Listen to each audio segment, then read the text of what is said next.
Hello everyone and welcome back to GGS Gamer. I recently had a chat with Close to the Sun's game designer Joel Hakalax, where we spoke about the game, its BioShocky feel, and the rise of the Epic Game Store. Enjoy! Okay Joel, thank you first of all for speaking with us. Yeah, my pleasure. Close to the Sun, Yeah. you had it at GDC, Yes. you've had it now at Res, and you've done a few community days and a few preview events. Oh, yeah. So, are we any closer to release date? I'm going to kick off with that. We are very close. I don't know the exact date, but it's just around the corner. My window of polishing is shrinking rapidly, so expect an announcement with the final release date in a nice trailer in a week or so. The game should be released really soon anyway. And then with all those events and community days and everything like that, obviously a lot of people have already seen quite a lot of the early stages of Close to the Sun anyway, so how have you found the feedback from that? Oh, it's been fantastic. And credit to the players of finding creative ways to break the game in imaginative ways. That's super useful. So thanks to bringing the game to so many events and having so many players play it, we found a ton of things that we can do better, a ton of things that we can polish and just correct. So it's been really valuable. Brilliant. Okay, so my first proper question, and it's going to annoy you so much because I imagine you've been asked it a lot today. You've been asked it a lot at preview events. I know you have because of interviews. But the comparisons to BioShock, obviously there's a big inspiration there. So my main question was, obviously, having that idea of Rapture and Columbia and stuff like that, did it make building the Close to the Sun world easier, or did it make it a bit more daunting? I mean, BioShock, we're fans of the series just like the rest of the universe. It wasn't necessarily something that we were aiming for early on, because that's a AAA, 300 people, 4 years project. I mean, we're nowhere close to that. We're a small indie studio in Rome, so that was never really on our map to start the project off. We were aiming for Soma and Outlast and Layers of Fear, and even those projects have development times that vastly exceed what we have. Those were our touchstones, those were what we were aiming at, but we were never really expecting to reach quite that far.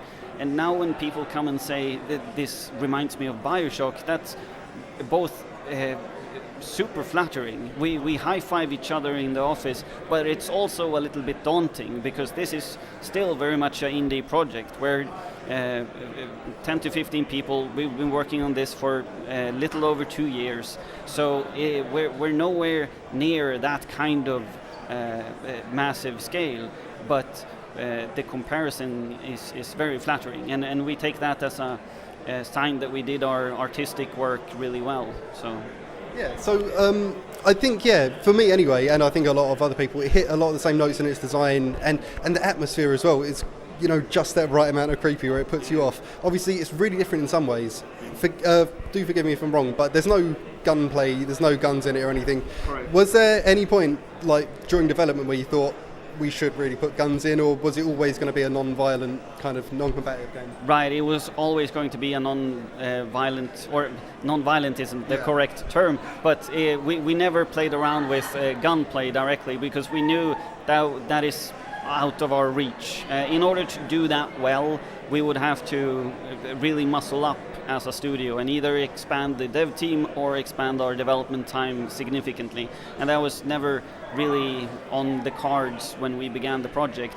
So we have a different system in place. We call it run or die events, where you really need to think on your feet and make split-second decisions or die in various horrible ways. So that's our counter or our solution to still be able to thrill the player every once in a while.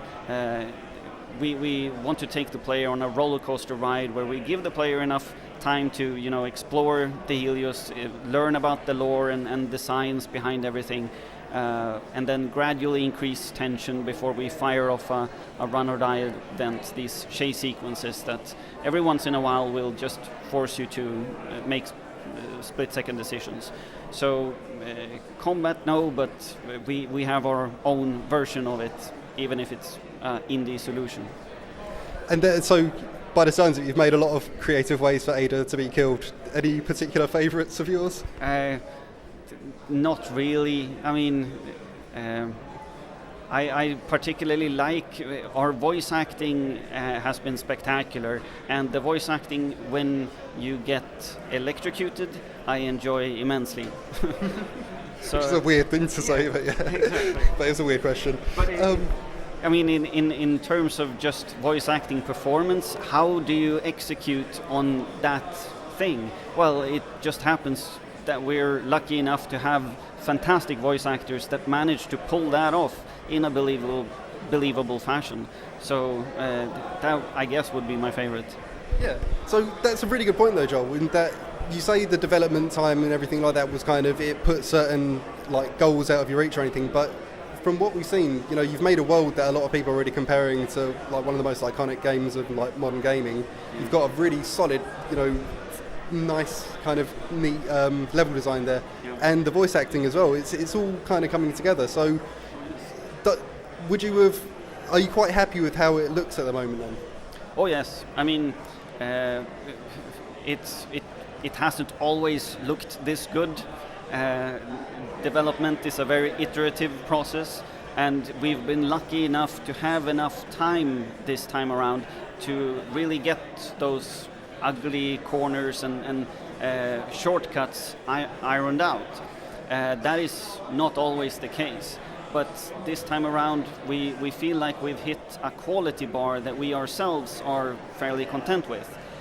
We've learned a ton during development, so we know that there's so many things that we can do better for future projects, but Close to the Sun is still one of those titles that we feel pretty content with ourselves, because it has a certain atmosphere that is hard to replicate.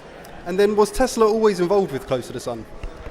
He was one of our early brainstorming sessions, kind of goalposts or pillars that we put down, and it was one of those things that the more you poke at Tesla, the more interesting things just fall out.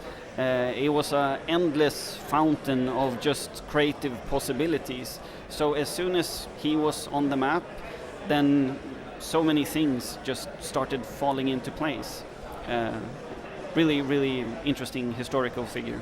Yeah, and obviously the main character we play is going to be a journalist. Yeah. So did that kind of help you find a way of, you know, getting the player to find out a bit more about Tesla as well? Yeah, I mean, we want Rose to be that investigative journalist and kind of dig under the surface of what the shiny greeting and opening of the Helios might hide underneath. We start off getting a very beautiful introduction to the Helios, but as we go deeper into the bowels of this massive ship, the dirtier and grimier it becomes, and Rose as an investigative journalist is well equipped to kind of understand and dig at the various experiments that's been going on and been going wrong. We've seen a bit of footage as well about her reacting to some of the stuff that's happened on the Helios as well, which I still don't know exactly what's happened. My theory is that it's some kind of virus that's killing everyone. Sure. Yeah. Oh, I'm so pleased you told me. Anyway, so with that, you know, we've seen her kind of get freaked out by dead bodies and stuff. So was it always going to be, was it quite difficult having that balance of wanting her to be a character to push on, but also having her, you know, be fragile enough to actually be affected by yes. We have a moment early on where Rose has a panic attack and is calmed down by her sister Ada. That moment is really crucial for the development of Rose as a character and your connection to your sister Ada. So that was something that we had early on in the script, and something that we wanted to explore and try to do well. So having a strong reaction to the level of gore and dead bodies that Rose is presented with is a pretty logical and normal reaction to the situation, and it's something that we wanted to just try to get right, and I hope that we did. Yeah. So Close to the Sun, it's going to be coming out on PC first and then console later. Correct. Yeah. So it's going to be going through Epic Game Store, Yes. right? Yes, We're seeing a lot of kind of developers migrate over to Epic since it's kind of arrived on the digital front. I'm not too sure how much of a say developers have in that, or if it kind of lies with the publishers as the final word. But was there any specific reason that you guys decided to go with Epic? Well, our cooperation with Epic started really early in our development. We've been working with the Unreal Engine for quite a while, and when they announced that they would have a storefront for it, and also gave us a development grant really early in the process, our conversation and cooperation with Epic has just been a continuous thing through development. So by the time that we were deciding a storefront, it just was a natural conclusion that we would go down that road. I think overall it's a fantastic thing for developers to be able to have proper competition with Steam and other online storefronts. So, I mean, despite what the internet might think at the moment, in the long term, it's a good thing for the industry. We just have to endure the stormy weathers for the moment. Okay, so thank you very much for speaking with us, Joel.